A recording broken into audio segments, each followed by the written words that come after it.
हं. बाया पक्ष्याचा जर आपण विचार केला, तर एखाद्या बाभळीच्या झाडावर आता पावसाळ्याचे दिवस सुरू आहेत आणि मग पावसाळ्याचे दिवस संपत आलेत आणि अनेक बाया पक्ष्यांनी घरटी बाभळीच्या झाडावर किंवा अन्य झाडावर हं. केलेले आहेत.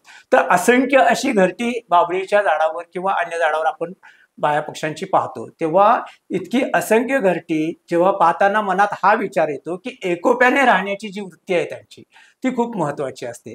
तर पशु-पक्ष्यांच्या प्रत्येक घडामोडीत, प्रत्येक हालचालीत माणसाला काहीतरी एक जीवनमूल्य किंवा एक निसर्गभान मिळत असतं आणि ते महत्वाचं. आणि प्रत्येक पक्षी म्हणजे एखादा छोटासा पक्षी जेव्हा त्याच्या पंखामध्ये ताकद येते, तेव्हा तो आपल्या आई-वडिलांच्यावर विसंबून न राहता पटकन तो आभाळाकडे झेप घेण्याचं सामर्थ्य, त्याच्यामध्ये ती जी एक निसर्ग सहज प्रवृत्ती असते, ती माणसाला एक वेगळं जीवनभाव देते आणि ते खूप महत्वाचं असतं. आणि त्यामुळे जंगलातल्या प्रत्येक अशा घडामोडी, प्रत्येक हालचाली त्याच्याशी आपल्या जगण्याचे संदर्भ कुठेतरी जुळत असतात आणि ते मला खूप महत्वाचं वाटतं.